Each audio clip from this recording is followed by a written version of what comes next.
Bien, y en esta hora de la tarde queremos darles una cordial bienvenida a Betel Informa, trayéndoles todas las noticias del ámbito nacional y también a nivel internacional. Les saluda Caitlin Cárdenas y les estaré acompañando en el desarrollo de las informaciones. También queremos saludar a todos aquellos que se vienen conectando a través del Facebook y vienen siguiendo la transmisión en vivo. Es momento de pasar a nuestro bloque internacional y conocer las noticias. Estados Unidos celebra la Memorial del Día de los Caídos bajo las medidas adoptadas para prevenir los contagios de coronavirus. Durante este día, los estadounidenses se convierten en una ocasión especial para que ellos se puedan reunir en familia y también participar de actividades de aire libre. El país recuerda a los soldados caídos que han perdido la vida en diferentes combates. Estados Unidos celebró este lunes el Día de los Caídos, una jornada que sirvió para homenajear a las víctimas estadounidenses de las guerras, pero también a los fallecidos por COVID-19, una enfermedad por la que ya han perdido la vida casi 100.000 personas en todo el país. Las políticas federales de Estados Unidos siguen contrastando con lo que dicen los expertos en salud y este tradicional día festivo concluyó con la preocupación por las imágenes de multitudes en las playas en medio de la pandemia. Mientras Donald Trump sigue presionando por la apertura de los sectores económicos, el mandatario amenazó incluso con trasladar la Convención Nacional Republicana de Carolina del Norte de agosto a otro estado del país, al menos que se garantice la asistencia masiva pese a la preocupación por la pandemia de coronavirus. A su vez, en el estado de Nueva York, el gobernador Andrew Cuomo anunció que la administración pagará una compensación a las familias de trabajadores esenciales que murieron por COVID-19, a los que llamó los héroes de hoy. Por su parte, el ex vicepresidente Joe Biden también reapareció este lunes para rendir tributo a los soldados muertos en combate. Bien, y enfrentados en una escasez que cada vez se agrava más, los venezolanos deben armarse de paciencia, aun cuando nunca habían imaginado atravesar semejante crisis. Y en plena pandemia, vamos a ver la siguiente nota que es muy conmovedora. Adelante. Los venezolanos deben armarse de paciencia enfrentados a una escasez que se agrava con la pandemia de COVID-19. Qué rubo, no hay agua, no hay gas, no hay gasolina, el directivo lo quitaron, bueno, estamos bien jodidos, pana. El decreto de confinamiento a mediados de marzo coincidió con el comienzo de una gran escasez de gasolina en el país petrolero. Para conseguir abastecerse es necesario que decenas de vehículos hagan fila, a veces desde medianoche, en espera de una hipotética llegada de combustible en las estaciones de servicio. En Caracas, un litro se vende hasta en $3 en el mercado negro, un precio astronómico comparado con el de la estación de servicio, donde resulta casi gratis por el monopolio estatal. Bueno, últimamente, los primeros días sí se me hacía un poquito incómodo, pero ya últimamente todos estos días he estado tratando con el coronel, mostrándole mi caso y eso, y he podido echar 2 veces al día, a la semana, pues disculpa. Y como te dije, he tenido el chance porque me han dado ese chance a mí, porque son muchas personas que quedan afuera y es imposible echar gasolina. El presidente Nicolás Maduro responsabiliza de la debacle a las sanciones de Estados Unidos que buscan impulsar su salida del gobierno. Analistas y opositores afirman que es por corrupción y la falta de inversión. Un poco más lejos, en la zona de clase media de Bellomonte, esta fila se repite, pero es para adquirir agua potable. El día a día, mijo, pagando para que me carguen el agua. Pago a veces $10 por 5 pipotes de agua. Cada 8 días hay que pagar para que carguen el agua. Y ahorita, bueno, que están ahorita estas cisternas que están trayendo, y mira, ya ves la cola, la gente como está. Hay unos que tenemos para pagar, a otros que no tenemos, y ya bueno, así estamos, la situación está así. Y a todo eso hay que sumarle la crisis política. En el último episodio de la lucha entre Washington y Maduro, el grupo de televisión satelital DirecTV, propiedad de la compañía estadounidense AT&T, dejó de prestar servicio a Venezuela la semana pasada debido a las sanciones impuestas por el gobierno de Donald Trump. Cuando voy a ver mi programa, está cortado el DirecTV. ¿Culpa de quién? Sabrá Dios, porque nadie tiene la culpa. Nadie tiene la culpa de la gasolina, nadie tiene la culpa del gas, nadie tiene la culpa de nada. No somos nosotros. Aquí lo que estamos sufriendo es el pueblo, más los niños. Venezuela ciertamente vivió días mejores, en gran parte gracias al petróleo, pero la caída de los precios del crudo y las sanciones estadounidenses se han hecho sentir. Su Producto Interno Bruto se contrajo más de la mitad en 6 años y la hiperinflación llegó a 9.585% en 2019. Situación que vienen pasando nuestros hermanos venezolanos, y ahora nos trasladamos a más información en Argentina, donde cerca de 150 personas se han concentrado desde este lunes en el casco histórico de Buenos Aires para protestar por primera vez en contra de la extensión del confinamiento con el cual el gobierno intenta frenar la propagación del nuevo coronavirus. Los argentinos protestaron por primera vez contra la extensión del confinamiento por el nuevo coronavirus. Cerca de 150 personas se concentraron el lunes en la Plaza de Mayo, sobre la que se ubica la sede presidencial. Pido al Estado, al gobierno, que nos deje trabajar, porque necesitamos trabajar, porque no podemos aguantar más meses y más días sin recibir ingresos. Yo no recibo ni planes sociales ni créditos bancarios. Debido a un aumento significativo de los contagios, Argentina prorrogó por otras 2 semanas el confinamiento obligatorio y reforzó medidas de control en Buenos Aires y su periferia, donde se concentra casi 90% de los nuevos casos. Y nos siguen teniendo encerrados mientras el país se va a la debacle económica y social. El lunes, feriado en Argentina, conmemora el primer paso hacia la independencia del país en 1810. La tercera economía de América Latina se encuentra en recesión desde 2018, con alta inflación y un aumento de la pobreza. En marzo, con tan solo 10 días de confinamiento, la actividad económica cayó 11,5% con respecto al mismo mes del año anterior. Argentina registra unos 12.600 casos de COVID-19 y más de 450 muertes. Bien, y ahora nos trasladamos hasta el Brasil, donde el Ministerio de Salud de este país anunció este lunes que mantendrá su recomendación de utilizar hidroxicloroquina en pacientes con el nuevo coronavirus, pese a la decisión de la Organización Mundial de la Salud de suspender temporalmente los ensayos clínicos con este fármaco. Todo sigue igual. El Ministerio de Salud de Brasil anunció el lunes que mantendrá su recomendación de utilizar hidroxicloroquina en pacientes con el nuevo coronavirus. La Organización Mundial de la Salud había anunciado más temprano la suspensión temporal de los ensayos clínicos con ese fármaco que realizaba en varios países, a raíz de la publicación de un estudio el viernes en la revista médica The Lancet que considera ineficaces y hasta contraproducentes el uso de la cloroquina y sus derivados para luchar contra la epidemia. Seguimos muy tranquilos y serenos y no habrá ninguna modificación en la nota que se hizo el día 20. Presionado por el presidente Jair Bolsonaro, el Ministerio de Salud divulgó la semana pasada un documento en el que ampliaba las recomendaciones del uso de la cloroquina e hidroxicloroquina a los casos leves de la enfermedad, pese a la falta de evidencias concluyentes sobre su eficacia. La decisión desató una ola de críticas en la comunidad científica brasileña. El gigante sudamericano es el 6º país del mundo con más muertos por el coronavirus y el 2º con más casos confirmados, solo por detrás de Estados Unidos, cuyo presidente Donald Trump también ha impulsado fuertemente el uso de la hidroxicloroquina y hasta afirmó que él la estaba tomando de forma preventiva.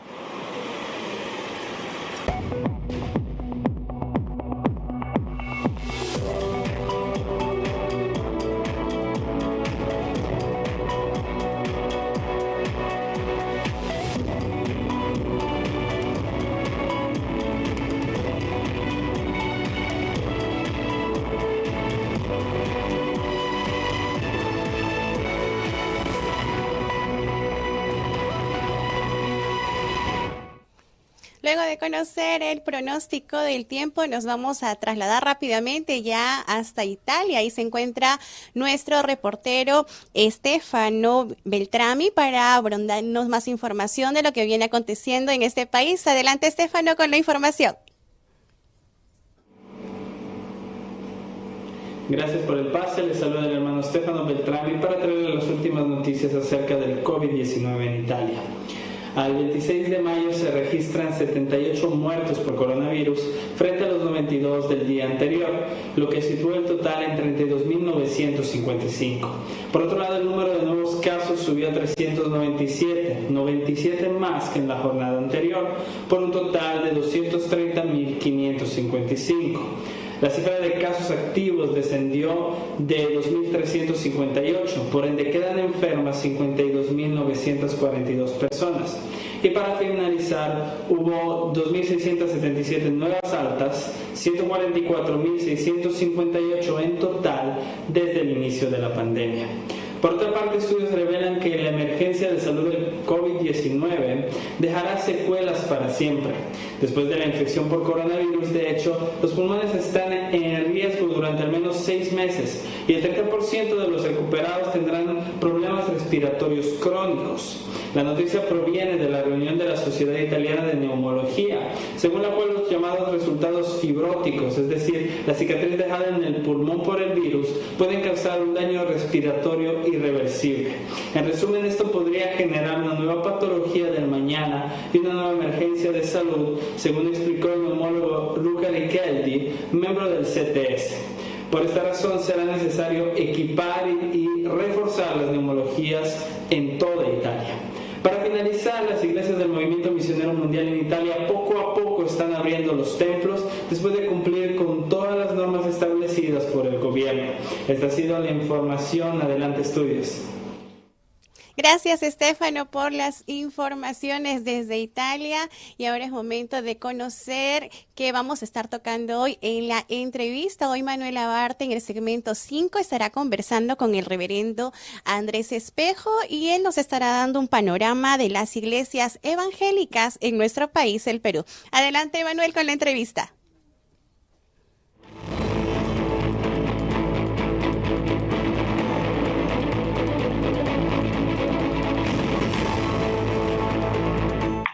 Muchas gracias por el pase, compañeros de Betel Informa. Ya nos encontramos con el pastor Andrés Espejo, enlazados vía Zoom, para hablar un poquito sobre este comunicado de la organización Fe del Perú, ¿no? Y cómo la iglesia se está preparando, pues, para reabrir los templos apenas culmine esta cuarentena. Pastor, bienvenido a Betel Informa. Un saludo para todos los que están en contacto con Betel Informa y para ti, Manuelito, una bendición estar comunicándonos a través de esta plataforma y estoy a tu disposición para lo que quieras comentar. Amén, pastor, muchas gracias por su tiempo. Cuéntenos, pastor, en primer lugar, muchos hermanos se preguntan qué es Fe del Perú, ¿no? Es una organización que en nombre es nueva, pero tiene muchos años trabajando ya a favor de la obra de Dios.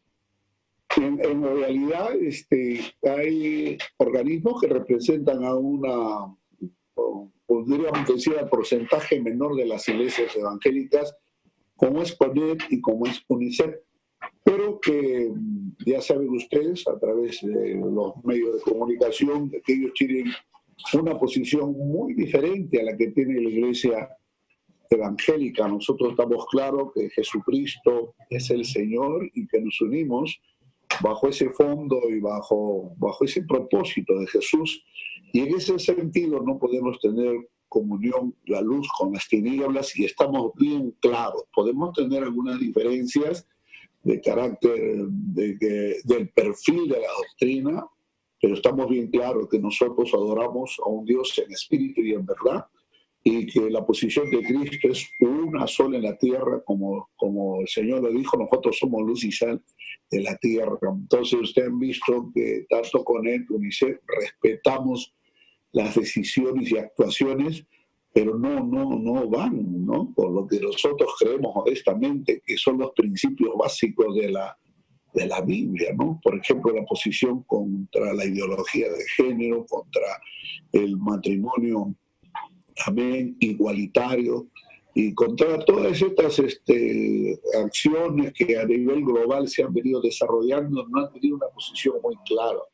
Nosotros anteriormente hemos estado trabajando con una mesa de coordinación evangélica, pero solamente para determinadas actuaciones.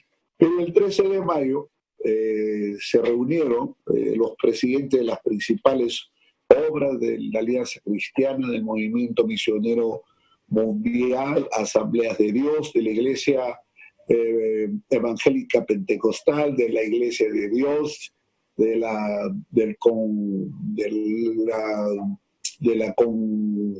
hay una organización que tiene dentro de sus miembros a casi la mayoría de los pastores, obviamente con sus iglesias Compass, y otras iglesias más, como la Casa del Padre y otras que no recuerdo su número, se reunieron y bueno, tomaron ya la decisión de presentarse formalmente, amén, como la Federación de Iglesias Evangélicas del Perú, FE del Perú, que va a tomar una posición exclusivamente, amén, de carácter espiritual, presentarnos ante el gobierno, ante las diversas representaciones también, pero bajo una posición cristocéntrica y en defensa, amén, de lo que la Biblia defiende y que está bien claro como principios, ¿no?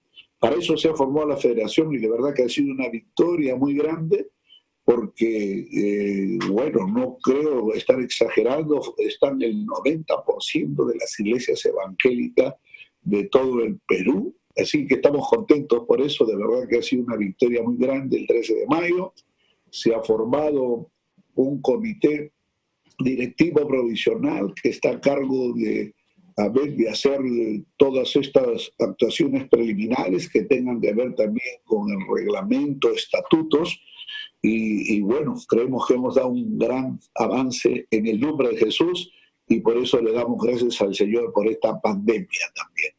Así es, pastor. Bueno, y aunque suene contradictorio, le damos gracias a Dios porque estas situaciones son las que han unido al pueblo del Señor con un solo objetivo, ¿no? Pastor, hemos visto que en Europa, en España, en Italia, ya las iglesias están activando los servicios nuevamente, abriendo los templos con todos los protocolos de seguridad.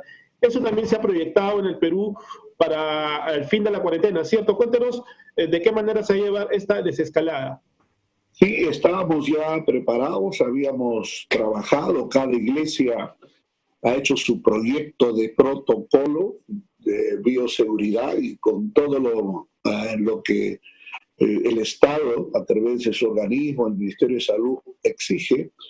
Teníamos estos proyectos listos, de tal manera que si el día de mañana, ¿no?, se levantaba la cuarentena el día lunes, nosotros íbamos, ¿no?, con la ayuda del Señor, por supuesto, aperturar los cultos o aperturar nuestros templos para que se dé cultos.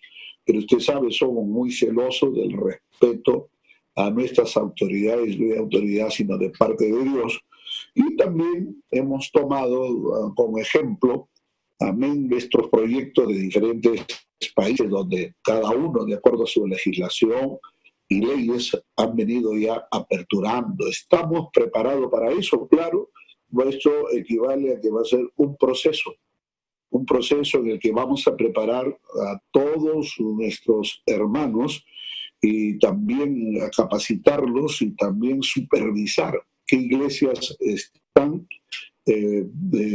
oficialmente autorizadas para hacerlo, que tienen esa competencia, capacidad, porque son protocolos que son bien exigentes de parte del gobierno y nosotros tampoco no queremos arriesgarnos.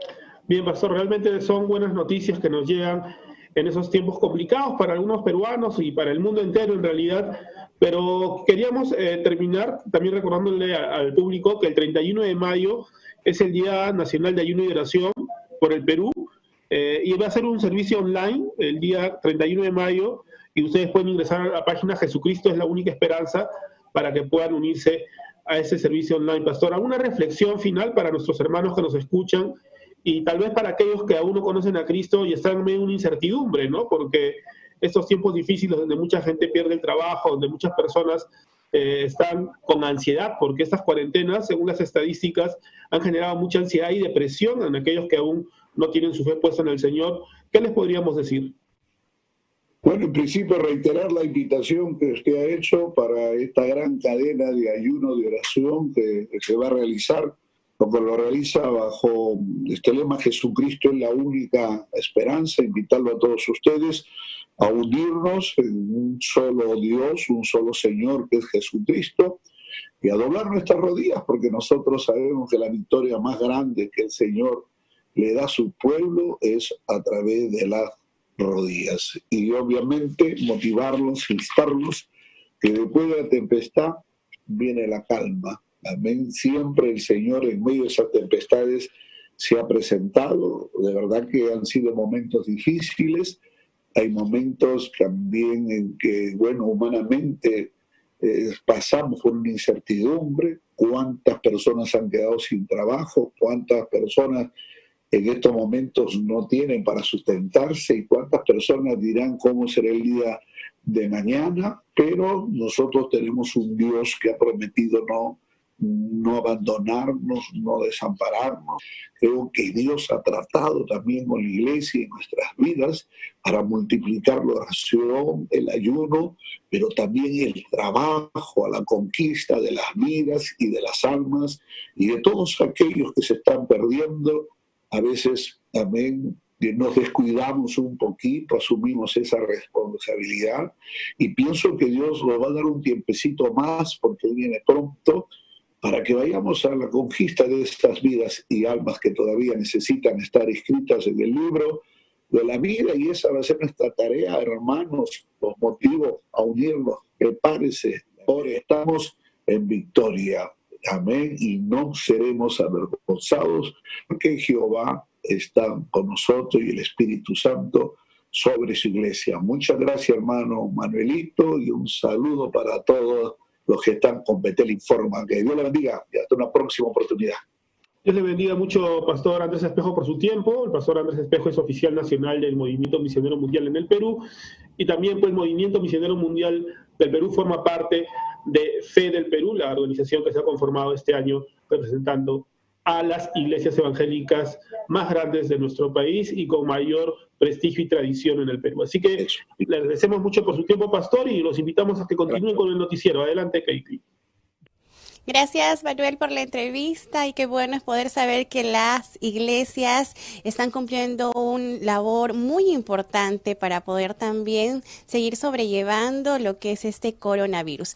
Es momento de pasar al bloque nacional, y el Perú se ha convertido en el segundo país con más contagios en América Latina. Ante la falta de trabajo, muchos migrantes de Venezuela han asumido riesgos para poder sobrevivir, recogiendo a las víctimas del COVID-19.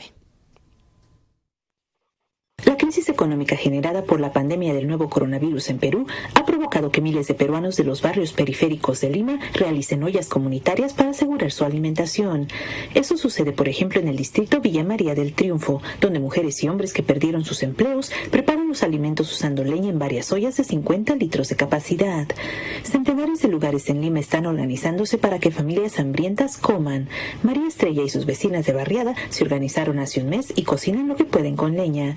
Es una vuelta a la crisis económica de Perú de la década de 1980, cuando los peruanos humildes de esas épocas también realizaban ollas comunes para alimentarse.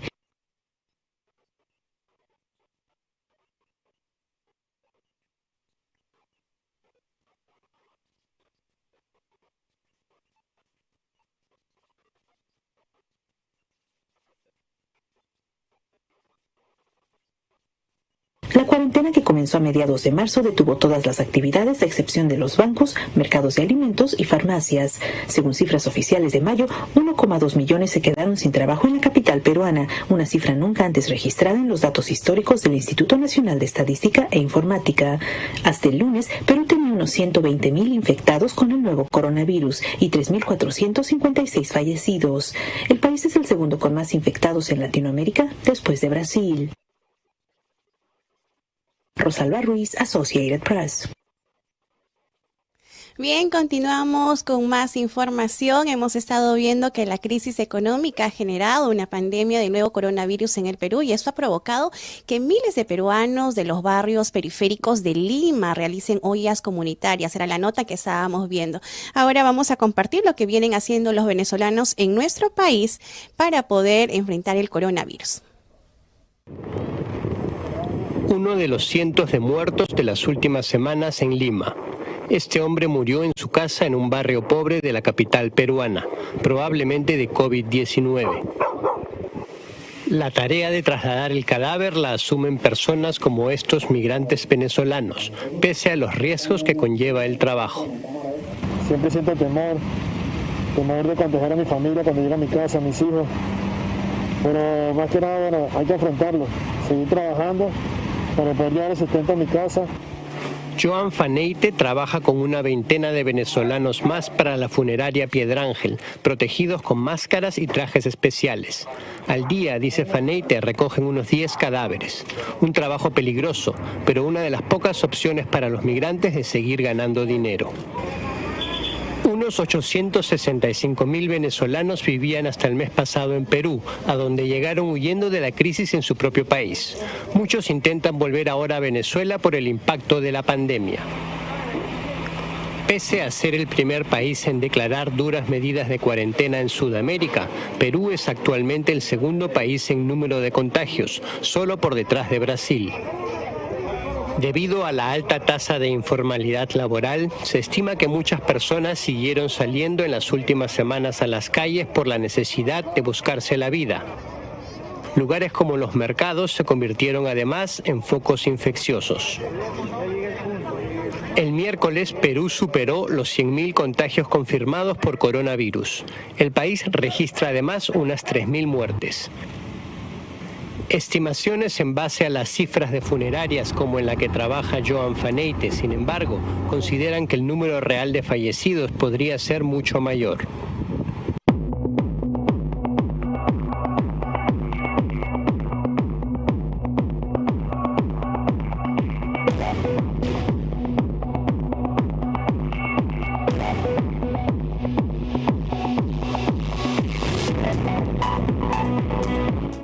Tenemos más información desde España. Lady Tejada ya está lista para brindarnos las noticias desde este país. Adelante, Lady. Gracias por el pase. Les saluda Lady Tejeda desde Barcelona, España, para Betel Informa. Con la última hora del COVID-19 aquí en España.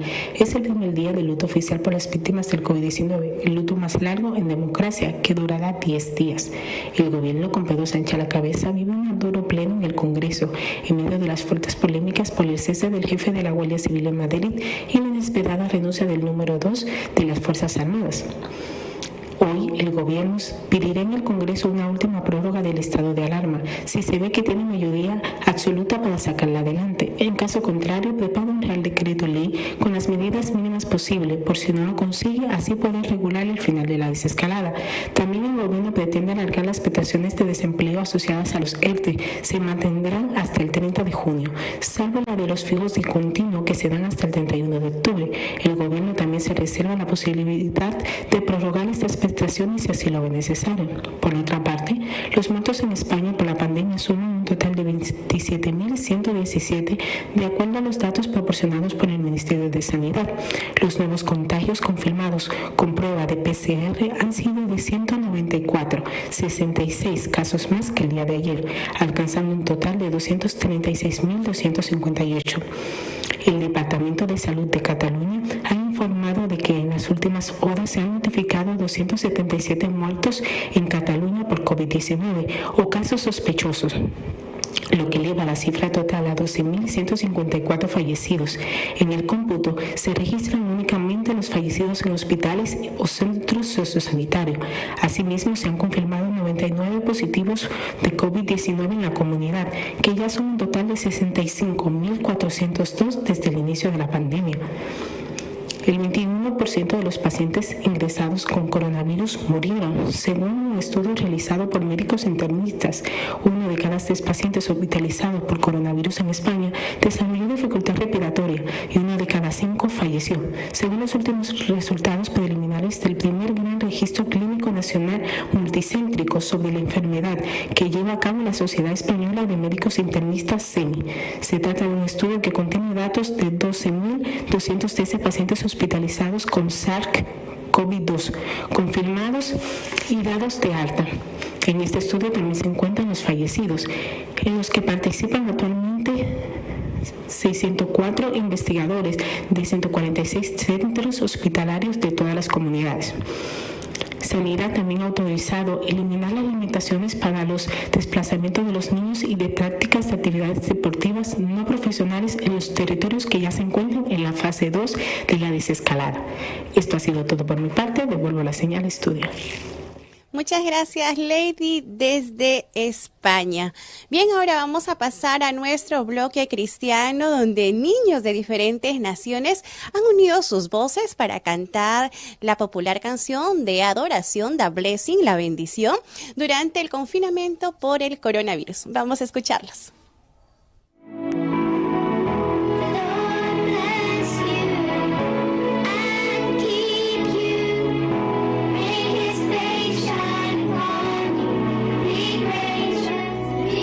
La segunda semana de mayo, All Star Kids Club lanzó en YouTube una versión infantil de la canción La Bendición.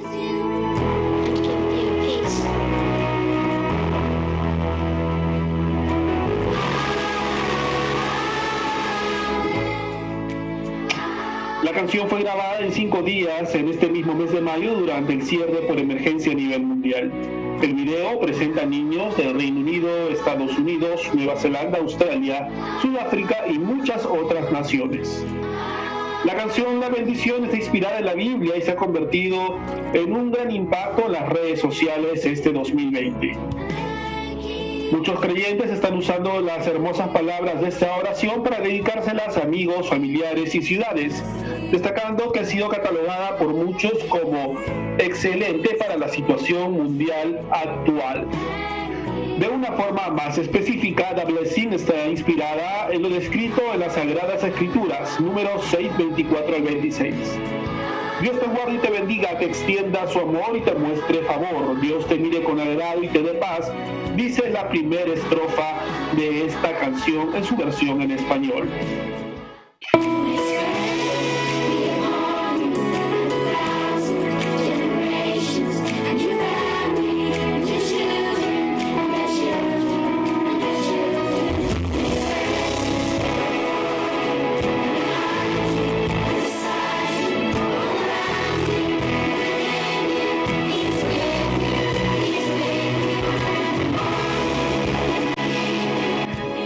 El video tiene ahora más de 200,000 vistas y seguramente ha fortalecido a más de uno en medio de esta pandemia.